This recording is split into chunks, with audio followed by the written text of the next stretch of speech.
Terça-feira, 4 de agosto de 2015. Seja bem-vindo. Está começando o canal de notícias aqui pela UPF TV. Fique com a gente e olha só os assuntos desta edição. O lançamento do 13º Festival Internacional de Folclore de Passo Fundo, que acontece em agosto do ano que vem. O trabalho da UPF para melhorar a mobilidade urbana em Passo Fundo. Aqui no estúdio, nós vamos conversar com o coordenador da Divisão de Extensão da UPF, Márcio Tasqueto. Vamos falar também sobre ginástica cerebral, uma alternativa para melhorar o aprendizado, a memória e o raciocínio. Na Semana Mundial do Aleitamento Materno, vamos falar sobre os benefícios da amamentação. E ainda nesta edição, as dicas para quem sonha em seguir a carreira de modelo. Continue conosco porque aqui você já viu, né? Encontra mais conteúdo.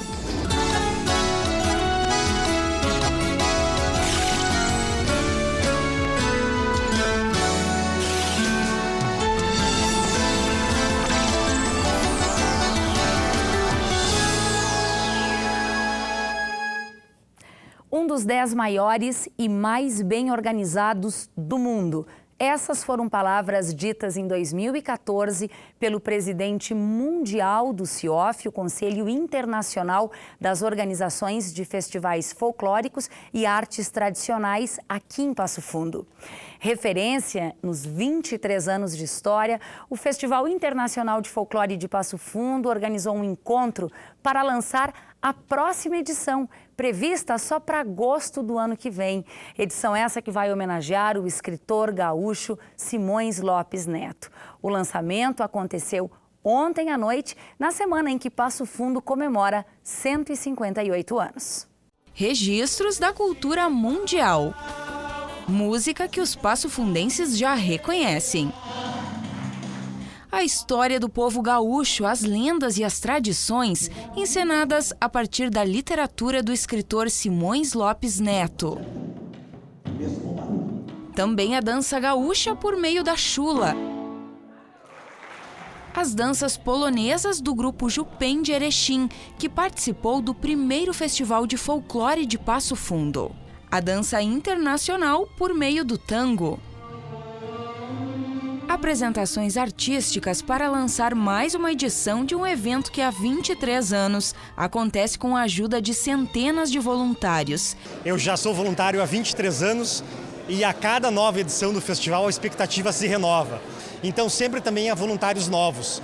E para isso haverá inscrição, provavelmente em março ou abril do ano que vem. Esse é o Festival Internacional de Folclore de Passo Fundo, que terá a 13ª edição, prevista de 12 a 20 de agosto de 2016. Justamente na semana em que Passo Fundo completa os 158 anos, a edição já do ano que vem. Um ano antes nós estamos já com tudo em andamento. Nós já conseguimos aprovar o projeto no Ministério, já estamos com a conta aberta para os patrocinadores, no artigo 18 realmente da Lei Rouanet, onde o patrocinador vai abater 100% do imposto de renda que ele aplicar no festival. Para oficializar o lançamento, o encontro reuniu a imprensa local, autoridades municipais, patrocinadores e apoiadores. O festival vai manter a estrutura da edição passada, com realização no Casarão da Cultura, no Parque da Gari. Pretendemos que a Prefeitura faça a inauguração antes do festival ainda, da reforma do Parque da Gari,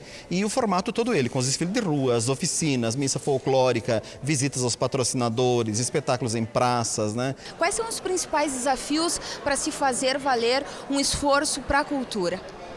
Olha, o Brasil está em crise, o Rio Grande do Sul também vive um momento difícil.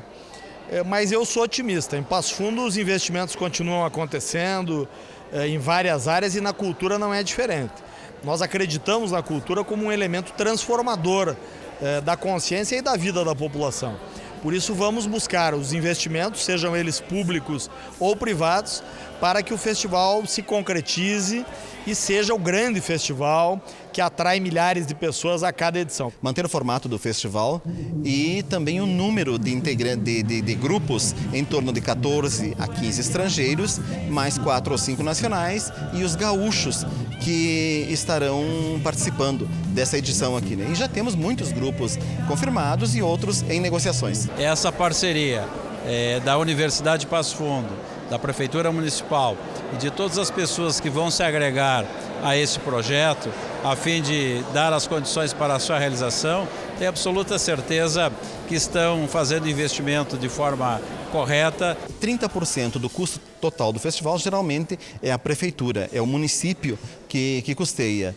Em torno de 50% são os patrocinadores da lei de incentivo, que vem através do Ministério e do Imposto de Renda, e os outros 20% são de bilheterias e doações.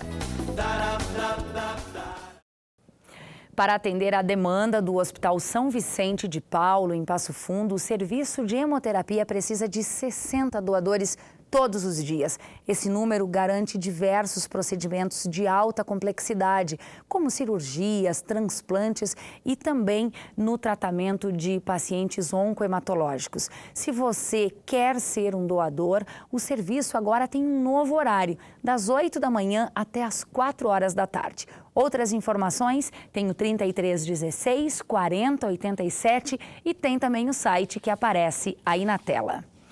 Fortalecer o vínculo entre mãe e bebê, prevenir doenças, aumentar a capacidade cerebral da criança, o QI e, quando adulto, reduzir chances de problemas do coração e diabetes. Esses são apenas alguns dos benefícios da amamentação.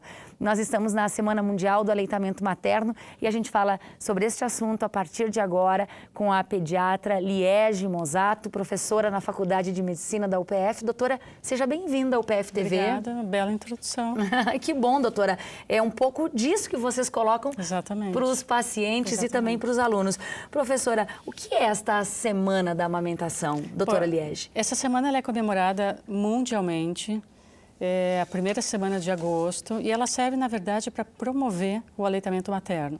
Então, é uma semana que nós vamos fazer divulgações, campanhas e vamos debater alguns assuntos referentes ao assunto. A cada ano um tema diferente? Um tema diferente. O desse ano? Esse ano é amamentação e trabalho. Então, é uma forma de a gente mostrar para as mães que elas têm direito de continuar amamentando mesmo depois, quando retornam ao trabalho. Então, é lei. É uma lei regulamentada pelo Ministério da Saúde de 2010. Então, a gente sabe que é possível, sim, amamentar e trabalhar ou trabalhar e amamentar. No caso de quem tem 4 meses de licença maternidade, por exemplo, em algumas situações são 6 meses de afastamento, ao retornar, a mãe pode sair uma vez por turno. É um direito que ela tem e deve se beneficiar, usufruir desse direito. Exatamente. Os órgãos públicos e as empresas privadas, elas devem dar condições para que as mães possam continuar a amamentação no retorno ao trabalho. Então, a gente sabe que a licença maternidade dos órgãos das empresas públicas dura 6 meses, das privadas entre 4 a 6 meses, e mesmo quando ela retorna ao trabalho, ela tem ou 2 turnos de 30 minutos, ou ela tem um turno de 1 hora, e nesse período ela vai poder amamentar o seu bebê, se ele puder ser deslocado até o local, ou ela vai esgotar o seu leite, guardar numa geladeira e levar para casa no final do expediente. Então, é isso que a gente estimula com que a mãe faça, porque nós sabemos que uma das principais causas de desmame precoce, o bebê deixar de mamar no seio naquele período ideal, uma das principais causas é quando a mãe retorna ao trabalho. Doutora, quando deve iniciar a amamentação, indiferente de um parto natural ou cesárea? Bom, o que nós recomendamos, baseado no Ministério da Saúde e na Organização Mundial de Saúde, o bebê já tem que ter o contato pele a pele com a mãe e já efetivar a primeira sucção ao seio ainda na sala de parto. Então, se o bebê está em condições, se a mãe está em condições clínicas, na primeira meia hora de vida, nós já temos que colocar esse bebê para sugar, porque o sucesso da amamentação vai depender desse. Esse é o primeiro passo para o sucesso. Doutora, o que pode ser feito para que esse momento seja o mais feliz possível para a mãe e para o bebê? Quais são as principais recomendações? Bom, em primeiro lugar, nós precisamos sempre tranquilizar a mãe, tranquilizar a família, Precisamos do apoio do pai, porque o pai ele é muito importante nesse sentido. A mãe tem que ter todas as orientações de por que é importante amamentar, como ela deve colocar o seu bebê no seio, como ela deve esgotar a mama se houver alguma necessidade. Isso a gente já pode começar a trabalhar no pré-natal.